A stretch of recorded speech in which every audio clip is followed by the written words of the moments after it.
ಪ್ರಧಾನಮಂತ್ರಿ ನರೇಂದ್ರ ಮೋದಿ ಅವರ ಸರ್ಕಾರ ನೀತಿ ಆಯೋಗವನ್ನು ಪುನರ್ರಚನೆ ಮಾಡಿದೆ. 2014ರಲ್ಲಿ ಪ್ರಧಾನಿ ನರೇಂದ್ರ ಮೋದಿ ಅವರು ಮೊದಲ ಬಾರಿಗೆ ಅಧಿಕಾರ ಸ್ವೀಕರಿಸಿದ ಬಳಿಕ ಯೋಜನಾ ಆಯೋಗವನ್ನು ರದ್ದುಪಡಿಸಿ ಯೋಜನಾ ಆಯೋಗದ ಬದಲಿಗೆ ನೀತಿ ಆಯೋಗವನ್ನು ರಚನೆ ಮಾಡಿದ್ರು. ಅಲ್ಲಿಂದ ನೀತಿ ಆಯೋಗ 2014ರ ಜೂನ್ ತಿಂಗಳಿಂದ ನೀತಿ ಆಯೋಗ ಅಸ್ತಿತ್ವದಲ್ಲಿದೆ. ನೀತಿ ಆಯೋಗವನ್ನು ಪ್ರಧಾನಿ ಮೋದಿಯವರು ತಮ್ಮ 3ನೆಯ ಅವಧಿಯಲ್ಲಿ ಮರುರಚನೆಯನ್ನು ಮಾಡಿದ್ದಾರೆ. ಈ ಮರುರಚನೆಯ ಮುಖಾಂತರ ದೇಶದಲ್ಲಿ ಬದಲಾಗಿರುವಂತಹ ರಾಜಕೀಯ ಸನ್ನಿವೇಶ, ರಾಜಕೀಯ ಪರಿಸ್ಥಿತಿ, ರಾಜಕೀಯ ಅಸ್ಥಿರತೆಯ ಬಗ್ಗೆಯೂ ಕೂಡ ಮೋದಿಯವರು ಸಂದೇಶವನ್ನು ರವಾನೆ ಮಾಡಿದ್ದಾರೆ. ಅನಿವಾರ್ಯತೆಗಳು ನರೇಂದ್ರ ಮೋದಿಯವರಿಗೆ ಎಷ್ಟಿದೆ, ಯಾವ ಇಕ್ಕಟ್ಟಿನಲ್ಲಿ, ಯಾವ ಹಂಗಿನಲ್ಲಿ ನರೇಂದ್ರ ಮೋದಿಯವರು ಸಿಲುಕಿದ್ದಾರೆ ಎನ್ನುವಂಥದ್ದನ್ನು ನೀತಿ ಆಯೋಗ ಪುನರ್ರಚನೆಯ ಪಟ್ಟಿಯನ್ನು ನೋಡಿದ್ರೆ ಗೊತ್ತಾಗುತ್ತೆ. ಯಾರೆಲ್ಲ ಇದ್ದಾರೆ ನೀತಿ ಆಯೋಗದಲ್ಲಿ? ನೀತಿ ಆಯೋಗದ ಮುಖ್ಯಸ್ಥರು ಸಹಜವಾಗಿ ಪ್ರಧಾನಮಂತ್ರಿಗಳು ನೀತಿ ಆಯೋಗದ ಮುಖ್ಯಸ್ಥರು. ಸೊ ಪ್ರಧಾನಮಂತ್ರಿ ನೀತಿ ಆಯೋಗದ ಮುಖ್ಯಸ್ಥ, ಉಪಾಧ್ಯಕ್ಷರು ಸುಮನ್ ಕೆ ಬೆರಿ ಅರ್ಥಶಾಸ್ತ್ರಜ್ಞರು, ಪೂರ್ಣಾವಧಿ ಸದಸ್ಯರು VK. Saraswat, professor Ramesh Chand, doctor VK. Paul, ಅರ್ಥಶಾಸ್ತ್ರಜ್ಞ Arvind ವಿರ್ಮಾನಿ. ಪದನಿಮಿತ್ತ ಸದಸ್ಯರು ರಕ್ಷಣಾ ಸಚಿವ ರಾಜನಾಥ್ ಸಿಂಗ್, ಗೃಹ ಮತ್ತು ಸಹಕಾರ ಖಾತೆ ಸಚಿವ ಅಮಿತ್ ಶಾ, ಕೃಷಿ ಮತ್ತು ಗ್ರಾಮೀಣಾಭಿವೃದ್ಧಿ ಸಚಿವ ಶಿವರಾಜ್ ಸಿಂಗ್ ಚೌಹಾಣ್, ಹಣಕಾಸು ಮತ್ತು ಕಂಪನಿ ವ್ಯವಹಾರಗಳ ಸಚಿವೆ ನಿರ್ಮಲಾ ಸೀತಾರಾಮನ್.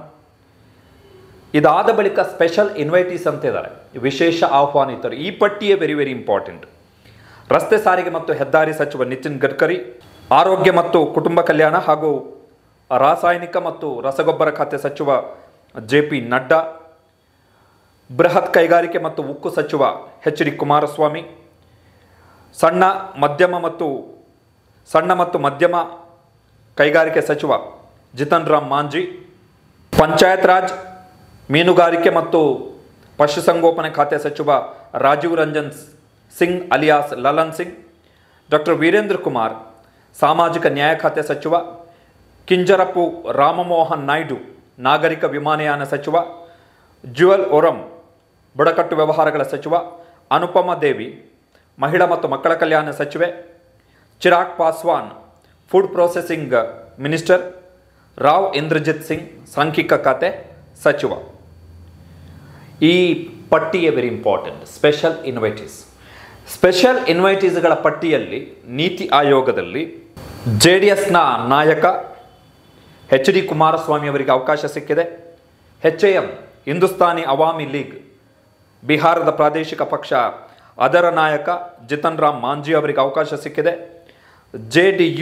ಜೆಡಿಯುನ ರಾಜೀವ್ ರಂಜನ್ ಸಿಂಗ್ ಅಲಿಯಾಸ್ ಲಲನ್ ಸಿಂಗ್ ಅವರಿಗೆ ಅವಕಾಶವನ್ನು ಕೊಡಲಾಗಿದೆ. TDPಯ ಕಿಂಜರಪು ರಾಮಮೋಹನ್ ನಾಯ್ಡು ಅವರಿಗೆ ಅವಕಾಶವನ್ನು ಕೊಡಲಾಗಿರುವಂಥದ್ದು. LJPಯ ನಾಯಕ ಚಿರಾಗ್ ಪಾಸ್ವಾನ್ ಅವರಿಗೆ ಅವಕಾಶವನ್ನು ಕೊಡಲಾಗಿದೆ. ಅಲ್ಲಿಗೆ ವಿಶೇಷ ಆಹ್ವಾನಿತರ ಪಟ್ಟಿಯಲ್ಲಿ 11 ಮಂದಿಯಲ್ಲಿ 5 NDA ಮಿತ್ರ ಪಕ್ಷಗಳ ಮಂತ್ರಿಗಳು. JDS, HAM, JDU, TDP ಮತ್ತು LJP.